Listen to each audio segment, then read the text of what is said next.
ondas, por así decirlo, ¿no? Y descubre que unas ondas, ¿no?, se desdoblaban, digamos así. Unos espectros, unas líneas espectrales desdoblaban, ¿no? Y para Sommerfeld, ¿no?, su interpretación fue que dentro de un mismo nivel debían encontrarse, ¿no?, electrones, pero estos electrones tenían diferente energía, ¿no? Ligeramente diferente energía. Y eso, lógicamente, llegó a la conclusión de que dentro de un mismo nivel deberían haber los subniveles, ¿no? Por ejemplo, digamos, ¿no?, para Bohr, los niveles eran esféricos, ¿no es cierto? Pero Sommerfeld decía que los niveles, o dentro de un mismo nivel, podían existir órbitas, ¿no?, elípticas, no solamente esféricas, sino también elípticas. Fue, lógicamente, lo que él pudo interpretar. No es lo real actualmente, pero él lo propuso de esa manera. Es más, si nosotros de repente nos acordamos alguna vez que hemos visto un átomo, no lo dibujan con órbitas esféricas, ¿no es cierto?, sino con elípticas, ¿cierto?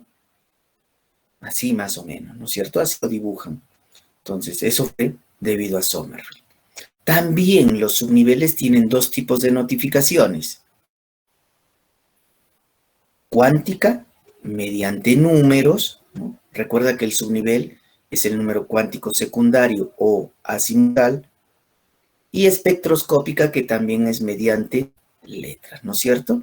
Esas letras dependen de el nombre que recibe cada uno de estos subniveles, ¿no? Los subniveles tienen formas, o sea, esta trayectoria que va a seguir nuestro electrón tiene formas. Ahora, recuerda, el nivel te da el tamaño, ¿no es cierto? ¿Qué tan lejos va a estar tu electrón? El nivel te da la forma de cómo va a girar, ¿no? Y los orbitales, ¿no?, que fueron obtenidos a través de la resolución de la ecuación de onda de Erwin-Schrödinger, se sabe que son el espacio más pequeño donde se puede encontrar a los electrones, ¿no?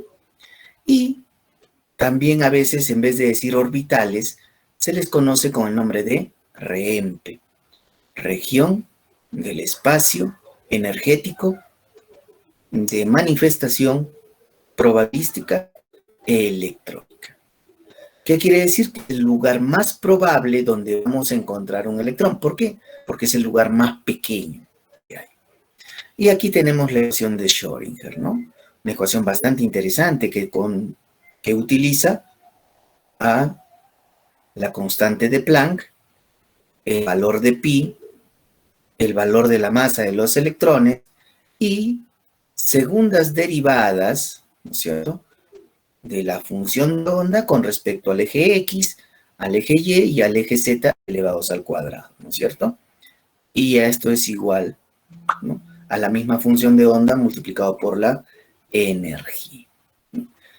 Ahora, existe la ecuación de Schrödinger dependiente del tiempo e independiente del tiempo, ¿no?, para ver cuál vamos a... Pero no vamos a llegar a tanta matemática, ¿sí? Lo que nosotros extraemos de esos valores obtenidos por Schrödinger es el número cuántico magnético, ¿no es cierto?, que es el número de orbitales, o son los orbitales que va a tener cada uno de estos subniveles, ¿no?, que en realidad algunos dicen que son las orientaciones que tenemos en el espacio, ¿no? Y acá las tenemos, ¿no? Este es el subnivel S. Lógicamente el subnivel S tiene un solo orbital, llamado también S, que tiene una característica. Como es una esfera, ¿no?, lógicamente nosotros sabemos que las esferas tienen un punto central y todos los puntos externos son equidistantes. Entonces, Imagínate que una esfera esté más cerca de un plano cartesiano que de otro, entonces ya no sería una esfera, ¿cierto? Por eso, las esferas no se pueden orientar. El orbital X, ¿no? Que son los orbitales del subnivel P, sabemos que es -1, 0 y +1, ¿no es cierto? Reciben estos nombres por la orientación del bilóbulo. Recuerda que P es un bilóbulo, acá está. Un lóbulo por este lado y otro por este otro, ¿no es cierto? Entonces, si yo lo pongo sobre el eje X, se llamará PX. Si yo lo pongo sobre el eje Y, se llama PY. Y si está orientado sobre el eje Z, se debe llamar PZ. Esos son sus nombres. Ahora, si tenemos el subnivel D, tenemos los orbitales de XY, de YZ, de XZ, de X cuadrado menos Y cuadrado y de Z cuadrado. Pero es aceptado simplemente colocar de 1, de 2, de 3, de 4 y de 5. ¿No? No hay necesidad de utilizar la otra nomenclatura. Es aceptada por si acaso. Ya no van a creer que estamos mal. Para el caso del subnivel F, lo mismo, ¿no? Tenemos 7 desde el F1 hasta el F7, ¿no?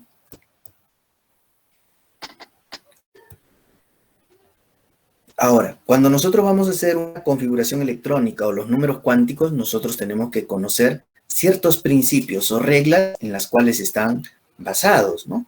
Por ejemplo, dentro de un mismo átomo, ¿no es cierto? Nunca se tienen los 4 números cuánticos iguales.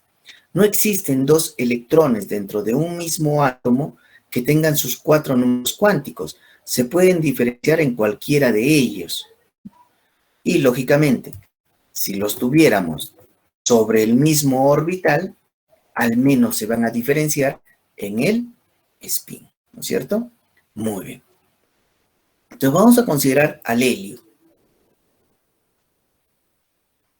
que es un elemento que tiene 2 electrones, o sea, es muy pequeñito, y esos 2 electrones están sobre un mismo orbital, ¿no? Entonces vamos a comparar los números cuánticos de uno de ellos con los del otro, ¿sí? Entonces, para el caso del primero, su número cuántico principal, lógicamente, es el nivel, y el nivel es 1, ¿no es cierto? Eso es para ambos casos. El segundo número cuántico es el número cuántico secundario, que es la letra, ¿no es cierto? Corresponde al subnivel. Y para el caso de ese le corresponde 0. Ahora, debemos de saber que si el segundo valor es 0, el tercer valor también tiene que ser 0, ¿no es cierto? También va a ser 0, porque no existen orientaciones. Ahora, el primer electrón es una flecha hacia arriba, por lo tanto, más un medio. El segundo electrón es una flecha hacia abajo, por lo tanto, menos un medio. Eso lo hemos visto cuando hemos hecho números cuánticos. Entonces, principio de exclusión de Pauli. Vayamos ahora a otro principio, el principio de la máxima multiplicidad o regla de Hund, ¿no? Establece que el ordenamiento más estable de los electrones en los subniveles es el que tiene mayor número de espines paralelos. Entonces, si tuviéramos, por ejemplo, ¿no? El subnivel D, sabemos que va a tener 5 orbitales, cada uno, lógicamente, denominados de alguna de estas dos formas, o con números o con... Si tengo un solo electrón, ese único electrón yo no lo puedo poner en la posición que quiera, ¿no es cierto? Si es un solo electrón, ese electrón siempre va a estar en el orbital que se encuentra más a la izquierda, ¿no es cierto? Y también debemos saber que el primer electrón que se pone sobre un orbital siempre es una flecha hacia arriba. Ahora, si ya comenzamos a tener 2 electrones, ¿no es cierto? Lo mismo, vamos a utilizar el siguiente orbital, el que está a su costado, ¿no es cierto? Ahora, también por ser el primer electrón que vamos a colocar en el siguiente orbital, tiene que ser una flecha hacia arriba, ¿no es cierto? Y así sucesivamente, porque estamos cumpliendo la regla de Hunt, que me dice que debo tener el mayor número de espines paralelos. Ya si tengo más electrones, comienzo a completar o a llenar mis orbitales, ¿no es cierto? Muy bien. Entonces, si tú te has dado cuenta, tenemos 3 tipos de orbitales. ¿Cuáles son esos 3 tipos de orbitales? Bueno, el que no tiene ningún electrón. A ese se conoce con el nombre de vacío, ¿no es cierto? Porque no posee electrones. Tenemos el que tiene un solo electrón y tenemos el que tiene 2 electrones, ¿no es cierto? Si tiene 2 electrones y están con espines antiparalelos, ¿no? Diferentes, se le conoce con el nombre de orbital lleno, saturado, completo. Y también se le puede decir apareado.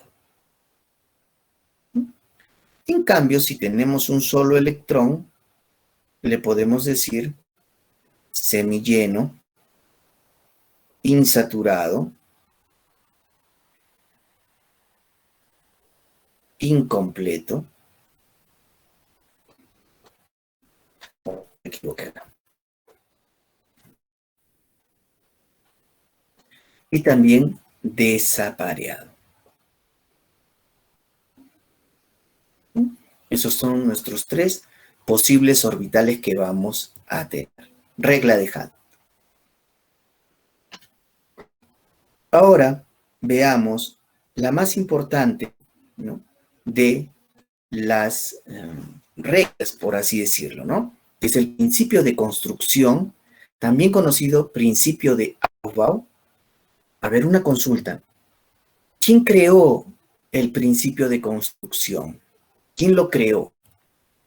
¿Quién se iluminó? Le dio un nombre.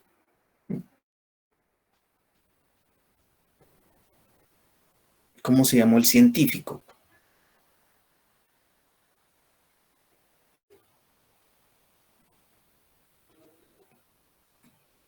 Por si acaso, parece que no lo saben, no se preocupen. Ese científico, no. Claro, el que creó la regla del serrucho, ¿cómo se llamaba? Molière, muy bien. Moyer, ¿no es cierto? O Müller también le dice. Por si acaso, Aufbau significa construcción. Pueden googlear si quieren. Pon Aufbau, traducir Aufbau, les va a salir construcción en alemán, me parece que es. Así que mucho cuidado, no fue Aufbau. También se le conoce a este principio como el de la mínima energía. ¿Y qué me dice? Que la configuración electrónica se consigue colocando a los electrones uno a uno en los distintos orbitales disponibles del átomo, que se disponen en orden creciente de energía, ¿no? Entonces, la energía relativa, ¿no?, es la energía a la cual hace referencia, es una suma del número cuántico principal, lógicamente el valor del número cuántico principal, y el valor del número cuántico secundario, ¿no? N más L nos da la energía relativa. Ahora, si nosotros representamos esta característica que nos han dado, ¿no?, en el principio de construcción, lo que vamos a tener es la conocida regla del serrucho, ¿no es cierto? Y la regla del serrucho, ¿no?, tiene una interpretación. A ver, un ratito antes de ir. Yo te decía hace un momento, el primer nivel, el segundo, el tercero y el cuarto tienen la cantidad real igual a la cantidad teórica. ¿Y por qué a partir del quinto no lo tienen? Es una explicación muy sencilla. Mira, el nivel número 1 tiene un subnivel. El nivel número 2, si te das cuenta, tiene 2 subniveles. El nivel número 3 tiene 3 subniveles. El nivel número 4 tiene 4 subniveles, ¿cierto?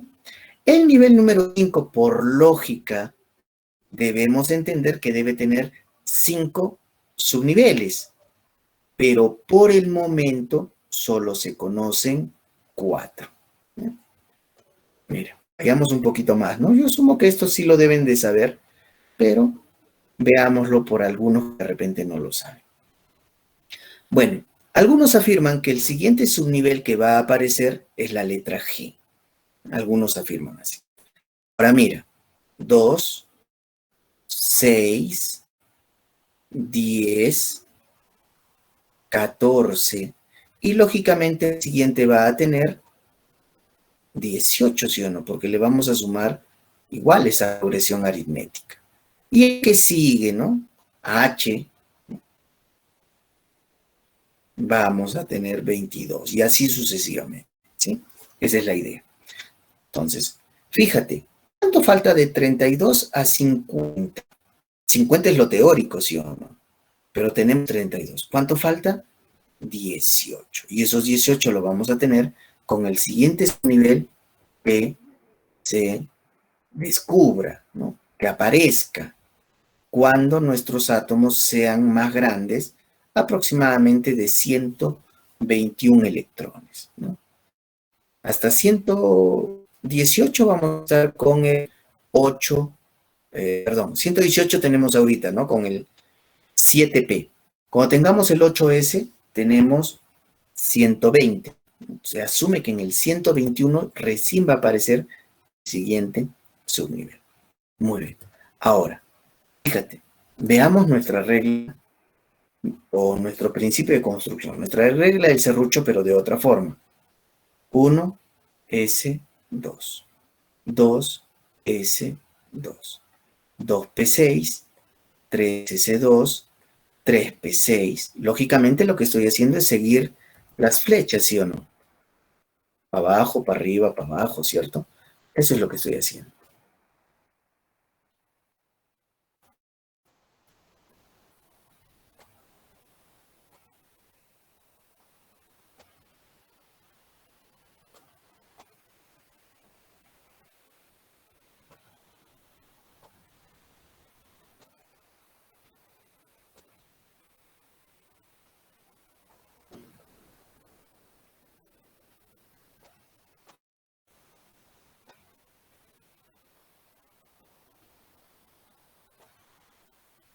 Muy bien.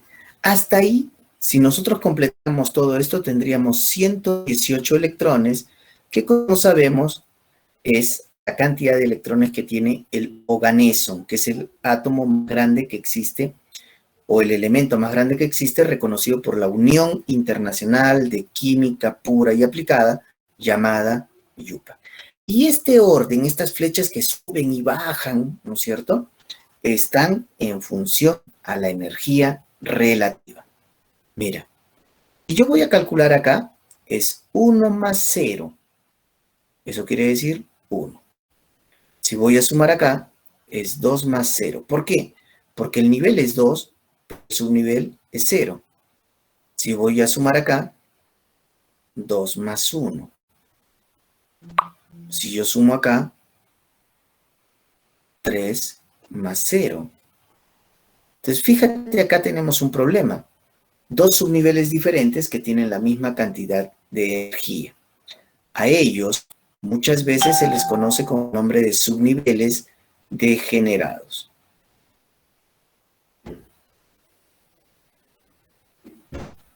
Subniveles degenerados son aquellos subniveles diferentes que tienen la misma cantidad de energía. Y eso pasa bastante.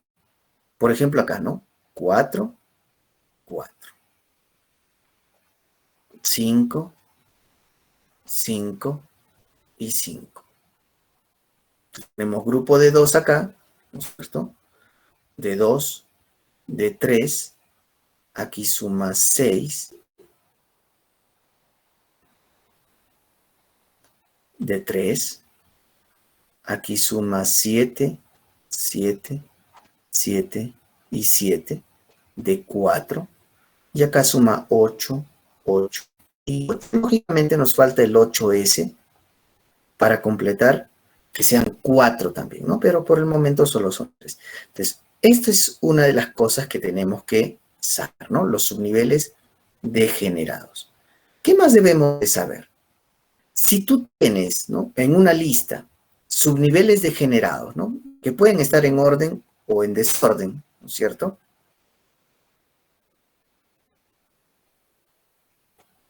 Y yo te pido, encuéntrame el subnivel que tiene mayor cantidad de energía relativa. Entonces tú vas a contar, ¿no? 6 más 1, 7. 4 más 3, 7. Acá es S, por favor, van a disculpar, acá era una S. 7 más 0, 7. Acá es 5 más 2 es 7. Todos tienen 7. Pues, ¿cómo encuentro yo cuál tiene mayor energía, ¿no? Y eso lógicamente se ha aplicado a toda esta lista que tenemos aquí arriba. Mayor nivel dentro, lógicamente, de los degenerados. Mayor nivel, mayor energía. Entonces, ¿quién va a ir primero? ¿El de más energía? ¿El de menos energía? El de menos energía, porque mira, primero va 4, luego va 5, luego va 6 y al último va 7. Entonces, mayor nivel, mayor energía. Y si tienes degenerados entre ellos mismos, el que tenga el mayor nivel es el que tiene mayor energía. Y eso aparece en todo, ¿ah? Por si acaso. Otra forma de representar es utilizando nuestras manos, ¿no? Esto ya es una parte aplicativa. Ahora, ¿cómo me acuerdo yo cuáles son, ¿no?, los subniveles que corresponden? Entonces, una de las formas es utilizando, ¿no?, frases mnemotécnicas, ¿no? Sí, sopa, sopa, se da pensión, se da pensión, se fue de paseo y se fue de paseo. Esa es una de las formas. Existen varias frases memotécnicas. La que a mí me gusta es la siguiente.